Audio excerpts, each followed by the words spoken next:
Welcome to the Frequency Labyrinth. I am Adrienne McDonald, your host. This podcast is for you if you're done with surface level self-help and ready for something deeper and actually transformative. Around here, we work with ancient wisdom, human design, gene keys, and shamanic practices, not as knowledge to collect, but as tools to live by. This isn't about one size fits all. It's about learning to work with your energy, your design, and your life.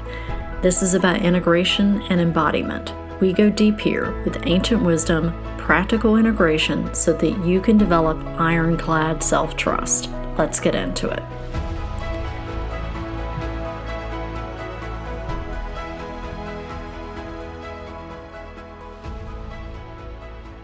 Hello, beautiful humans, and welcome back. Today we are going to be talking about the full moon in Leo, which is coming up on February 1st. That's Sunday, and it's going to be peaking at 5:08 p.m. Eastern Time. Now I'm going to talk about the cosmic mix. I'm going to give you some things to consider by the human design profiles and a little example in my own life to sort of wrap up and show you how you can use this info. Okay, so the full moon in Leo, I don't think anything in Leo arrives like subtly or quietly, right? It comes with a little heat, a little emotion, a little bit of tension. The kind that's going to ask you to notice where you've been bending yourself out of shape to maybe belong, and where you may have been withholding parts of yourself because it may feel safer to stay unseen. And because we're working with the Leo Aquarius axis, which always brings us back to some fundamental questions.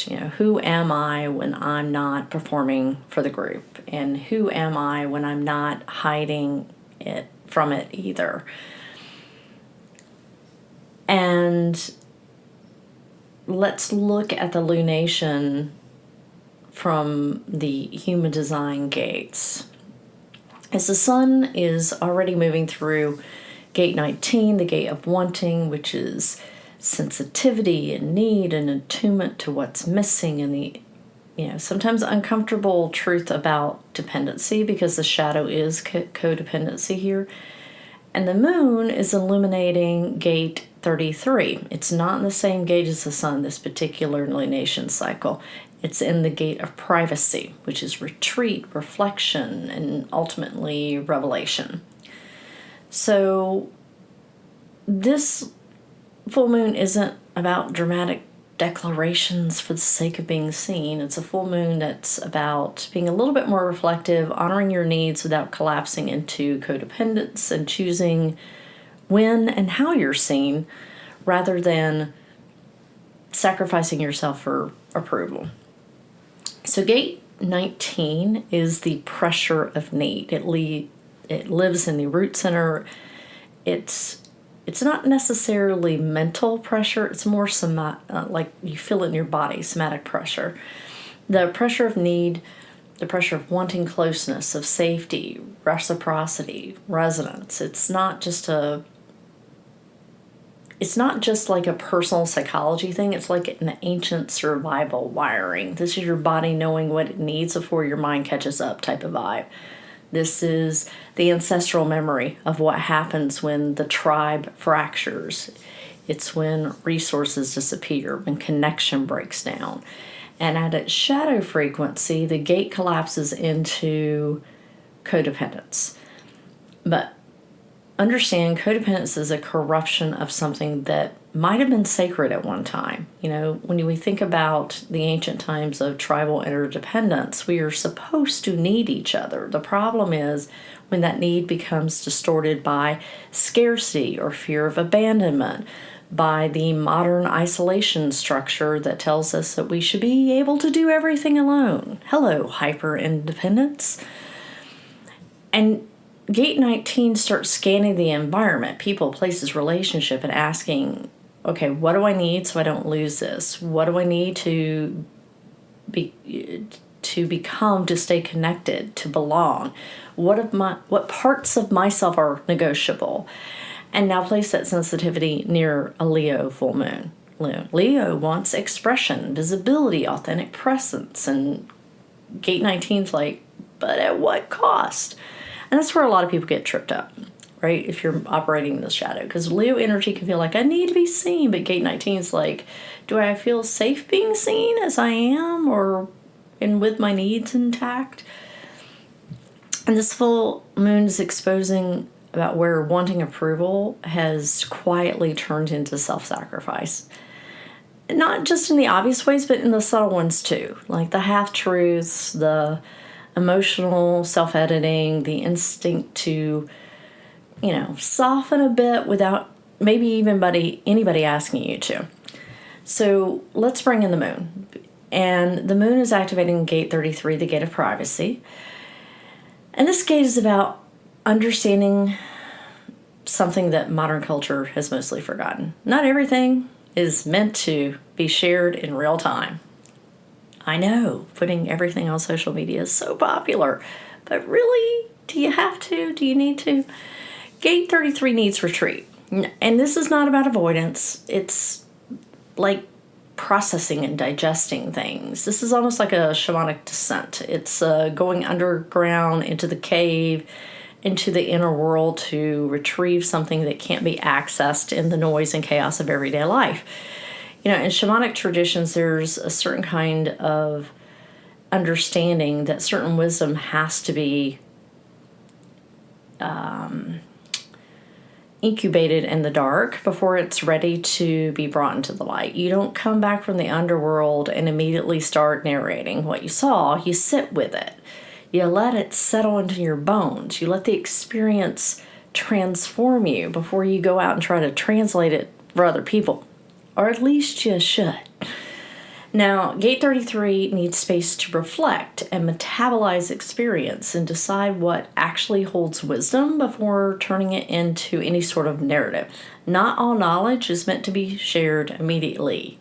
It really isn't. Some truths are just sacred, and privacy is the container that keeps them sacred until they're ready to be out into the world. And under a Leo full moon, I feel like this creates this fascinating tension because Leo wants to express now, and gate 33 is like, slow your roll, not yet. Something wants to be acknowledged, something wants to be honored, but it doesn't want to be exposed prematurely. And this full moon is asking you to really slow it down and don't go all out and put your heart on display. It's asking you to discern what's sacred, what's private, what's just for you for right now, and what's ready for revelation and what isn't. And in gate 33, revelation comes after the retreat, after the truth has settled, after the emotional charge is cooled enough and is ready to become the insight. When you go in the cave to retrieve the medicine, but you don't bring it out until it's ready to be used. And, this is perfect for this time because we're still in the year of the wood snake. We're still shedding. We're still figuring things out. We're still in winter. And when we look at this from the Leo-Aquarius axis, because there's a lot going on in Aquarius right now. We're looking at a stellium in Aquarius. Sun, Mars, Venus, Mercury, Pluto are all sort of clustered together, and that's a lot of mental bandwidth, a lot of ideas of how things should be, and a lot of pressure to align with the collective narrative. Because Aquarius is ideology, systems, group narratives, shared values. It's the realm of this is what makes sense and this is how we do things now. And from a shamanic look, it's almost like a collective trance. It's the consensus reality we have all agreed to participate in so that we can function together as a society. And, there is a necessity for shared agreements, and we need a common language, and we need collective structures. But when you've got Mars and Venus opposing the moon, which is what's happening during this full moon, desire opposing feeling, action opposing reflection, relational needs opposing like emotional truth. There's friction, there's tension. And I'm not talking about like the kind that tears everything apart. This is the kind that makes you aware of perhaps where you've been performing a version of yourself that keeps the peace, but costs something. It costs you something personally that's very essential to you. And the Leo full moon sort of breaks that trance. And not necessarily through rebellion for rebellion's sake, but through like, okay, this isn't going to work for me. You know, what if I stop performing the role that the collective expects me to do and just show up as I actually am? And with Pluto in the mix, this is deep. This is structural. This is about power dynamics underneath belonging. Who gets to decide what's acceptable, what's valuable, what's worth expressing. Like all of that's being looked at from a revision at this point. And Leo full moon pushes back. It says, you know, where have you been outsourcing your sense of belonging?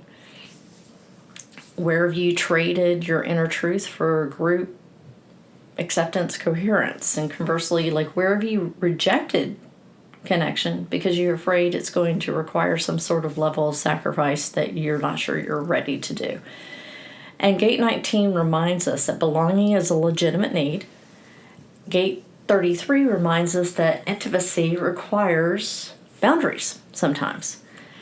And the full moon is teaching, I feel like the full moon is teaching like a different, more mature level of belonging, that the kind that doesn't require self-abandonment or isolation. It's like that third option. In fact, if I could, and I'm probably going to say this on multiple podcasts, if I could have a theme question for the year of 2026, it would be, what is the third option?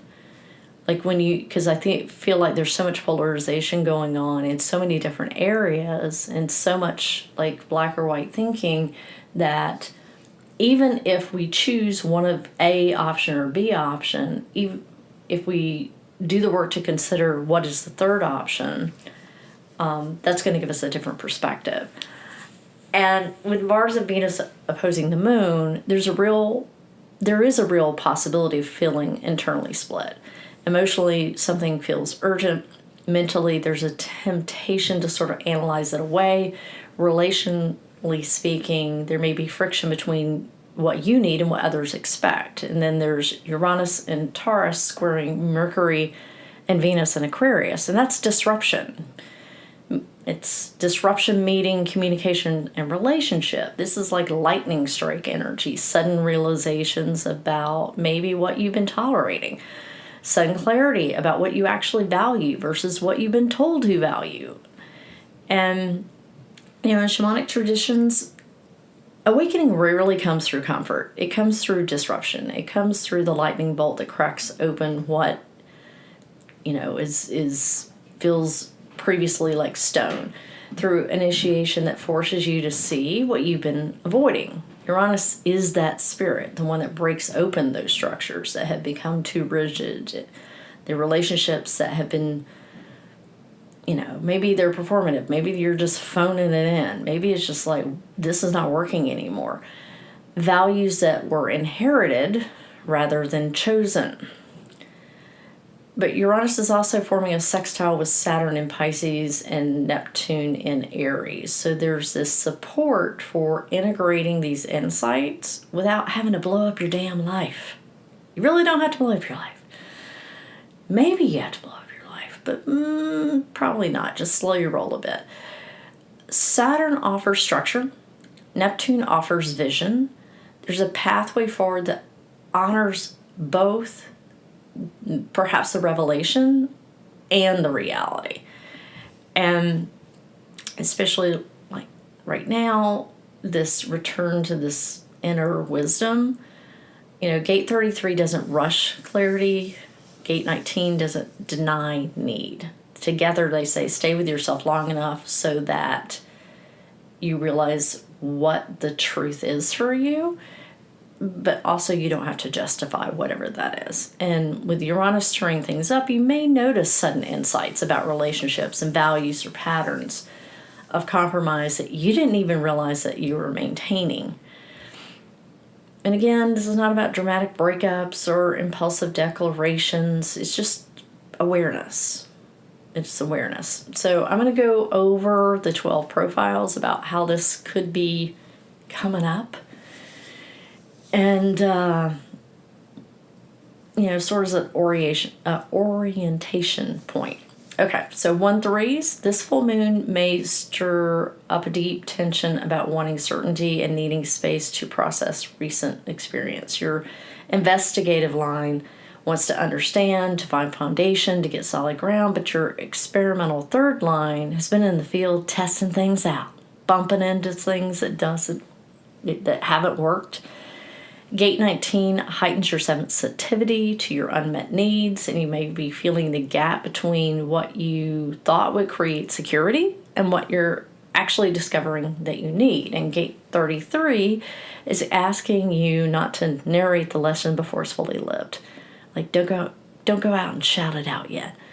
You don't actually owe anyone the takeaway yet. Let the experience settle. The wisdom will emerge when it's ready and not when someone else wants the whole story. 1-4s, belonging is the core theme here. Your fourth line needs that connection. It needs community. It needs to know that you're part of something stable. But your investigative first line won't compromise on truth just to maintain harmony. Now, you may notice where you've been adapting to maintain connection rather than expressing what you actually need. That Mars-Venus opposition to the moon is particularly potent for you. There's a tension around what you desire relationally and what you're actually feeling. The full moon asked, can you belong without erasing yourself? Can you express needs without expecting rejections? I think that the tension is there for that. Gate 19 says that your needs are legitimate. Gate 33 says you get to discern who earns access to them. 2-4s. This full moon activates your natural rhythm of retreat and reemergence. Gate 33 supports your need for privacy. Your second line needs to withdraw. It needs to be left alone to process without being watched. But your fourth line also needs connection, and that can create this little internal conflict. And Gate 19 highlights where others may be pulling on you emotionally, wanting access, wanting your energy, wanting you to show up in ways that make you feel a little depleted. And this lunation is giving you permission to protect your capacity. You don't need to explain why you're unavailable. You don't need to justify your boundaries. The people who belong in your life will respect your need for retreat. The ones that don't, well, that's information too. 2-5s. There's a spotlight on projection here. Your fifth line carries projection naturally. People see something in you, assume you have answers, expect you to solve things. And your second line just wants to be left the hell alone to do your thing without the pressure of everyone's expectations. And others may sense something in you while you're still sorting it out. And that can feel icky. And with Gate 19 active, you may feel like your own vulnerability, your own unmet needs can feel very exposed, especially when people are projecting their own stuff onto you. And Gate 33 is really your ally here. You don't have to perform the role they cast you in. You're allowed to be in process. You're allowed to say, I don't know. Or not right now. This full moon is teaching you that withdrawing isn't failing. It's protecting your integrity. 3-5s. Hello, fellow 3-5s. This lunation can bring emotional intensity around past experiments. Your third line learns through trial and error, through bumping into what doesn't work. And sometimes that means that you've recently discovered something that looked really promising turned out to be a dead end. And that could be relationally, professionally, creatively. With Mars and Venus opposing the moon here, there could be a little bit of a sting, a little sense of, hey, I put myself out there and it didn't land the way I hoped.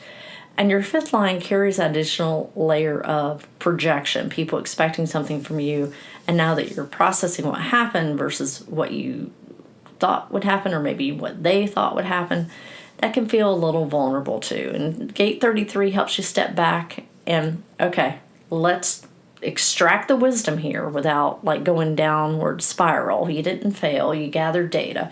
And gate 19 reminds you that needing support, needing to recalibrate, needing to tend to your own emotional needs isn't weakness, and you don't have to do it alone. It's just part of the process.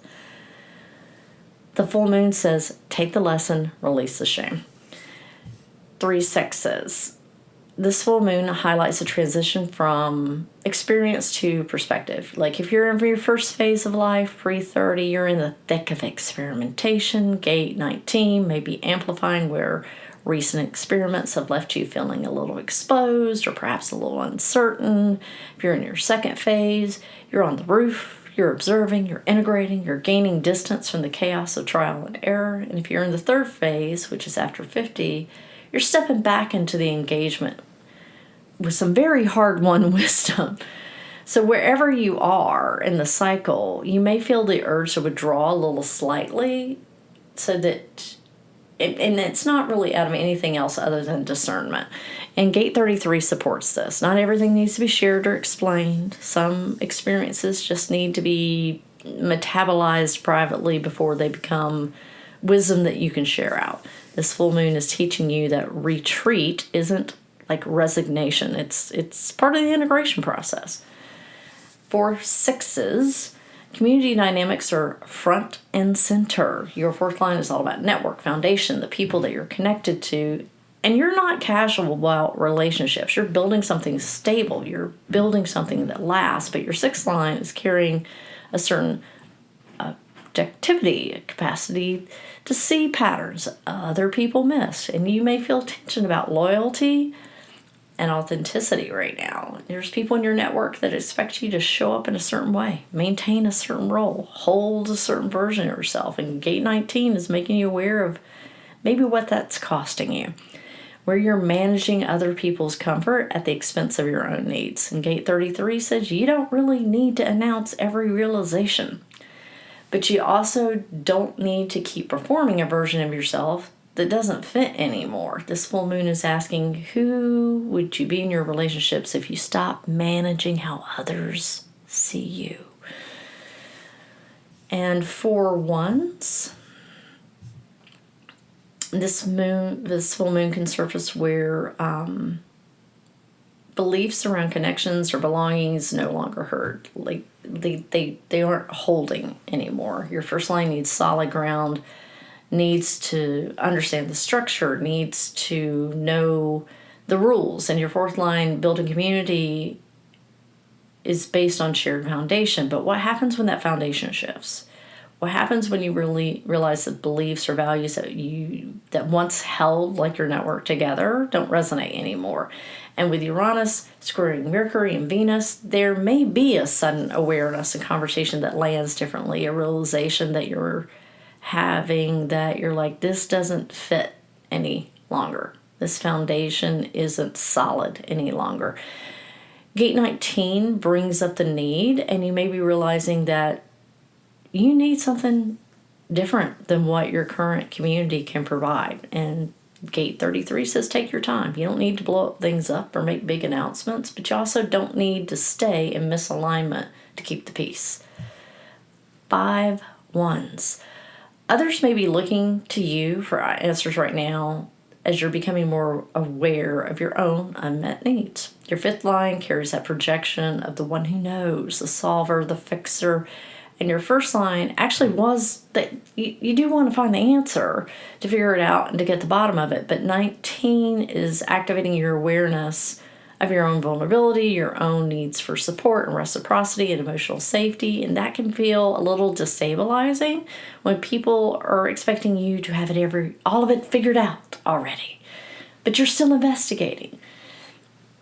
And gate 33 offers you an out. You don't have to perform certainty when you're still investigating. You don't have to deliver solutions when you're still sorting stuff out with your own questions.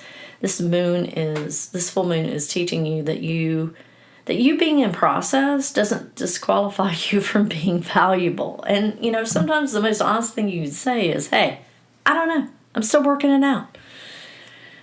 5-2s, this is a powerful full moon about reclaiming sovereignty over your time, your energy, and your emotional availability. Your second line needs space. It needs to be called into the things rather than being constantly available. It needs to work in your own natural rhythm without being watched or managed. And again, we've been talking about these 5 lines. With the projection, people expect you to show up to deliver to solve their problems, and that can be very exhausting. And gate 19 is highlighting where you probably have been saying yes when you should have said no because things were depleting you, right? And gate 33 says no. You're allowed to be unavailable. You're allowed to protect your capacity. You're allowed to tell people to be disappointed if that means that you stay intact. This full moon is teaching you that boundaries aren't rejection. They're self-preservation. Now let's move on to 6-2s. Now you may feel especially called inward. Your second line needs retreat, needs solitude. It needs not to be like, I don't need to be performing for anybody. Your 6th line, especially if you're in that second phase on the roof, needs distance to gain perspective. Emotional sensitivity is heightened with gate 19. So you're feeling the undercurrents, the unspoken needs, the relational dynamics that, other people might be missing. And that can be really overwhelming, especially if you're looking at the collective right now. So gate 33 is your permission slip to step back. The wisdom is forming now. You don't need to share it. You don't owe anyone access to your process. And with Mars and Venus opposing the moon, there might be a relational tension. People wanting more for you than you have a capacity to give right now. And that's probably true for all the projected profiles. The full moon is saying, protect your inner world. The people who matter will understand. The ones who don't, well, that's data too. And 6-3, finally our 6-3, this full moon may bring awareness to cycles that you're ready to complete.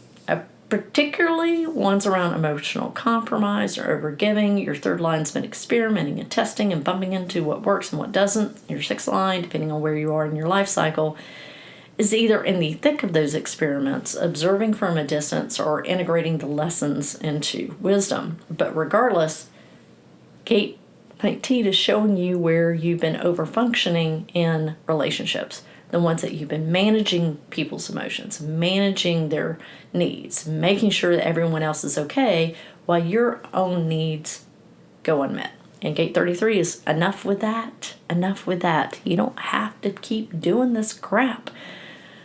Especially for people who aren't reciprocating. You don't have to explain why you're pulling back. You don't even owe them that. The full moon is about completing a cycle of self-abandonment and stepping into a different pattern where your needs actually matter. Now, one last piece before you take this into your life. Now, what you just heard was your human design profile, and I don't believe that's meant to just stand on its own. Profiles describe how you engage with experience, but not where it's showing up in the area of your life. To really ground this full moon, you need to pair your profile insights with your whole sign house of where Leo falls in your chart. And you can find that on astro.com and go to whole sign house and then have that displayed for your rising sign. The profile gives you the lens, the house gives you the terrain. So let's use my chart as an example to sort of hear how you can work with this. I'm a Cancer rising, which means that this Leo full moon lands in my 2nd house, and that is the house of resources and values, self-worth, and what I rely on for stability. And I am a 3-5 profile. So with the sun in gate 19, this lunation brings my attention to where I am still negotiating my value. Not just financially, although that is part of it because material wealth is in the second house, but also energetically. And with the moon in gate 33, this medicine isn't just about having to explain or justify any of this out loud. It's to step back and let recent experiences that I've had sort of speak for themselves so I can notice where things are awry. And as a 3-5, there's always a temptation to frame this lesson really quickly. Like, let's just figure it out and move on, to extract meaning and offer it up. But this full moon is reminding me that not every realization needs to become a solution for someone else. Could be just for me. And that's an example of how the profile and house work together. So across all the profiles, this full moon is it's less about being seen and more about being true to your needs, true to your timing, true to what deserves privacy before it becomes public or wisdom. Leo is fire. The full moons are release points. If you're called to work with this energy physically, you could consider fire, a fire ceremony, a candle, a bonfire, whatever's accessible to you. Write down what the full moon has revealed, and perhaps where you've been performing or compromising or withholding yourself, and feed it to the fire. Fire doesn't really judge what you're releasing. It just transforms it. It asks and takes what no longer serves you and turns it into light, into heat, into ash. And that is eventually is fertilizer for soil, for something new. So, some truths just need a quiet room first. Just a little incubation time. So that is what I have for you today. The next podcast will be the Cosmic Mix for February, which I'll probably drop on Monday, February 2nd. In the interim, I hope you found this helpful and insightful. I hope you have a beautiful weekend, and remember to find beauty every day and seek the magic in the mundane. Thanks for tuning in today. As always, take what resonates, leave the rest. Let whatever landed move through you in whatever way it needs to or wants to. And also, if you want to explore more, you'll find more information in the show notes. If this episode stirred something in you, please share it out or leave a quick review. It helps so much, and I really appreciate it. And remember, this work is about integration, and it always starts with self-trust.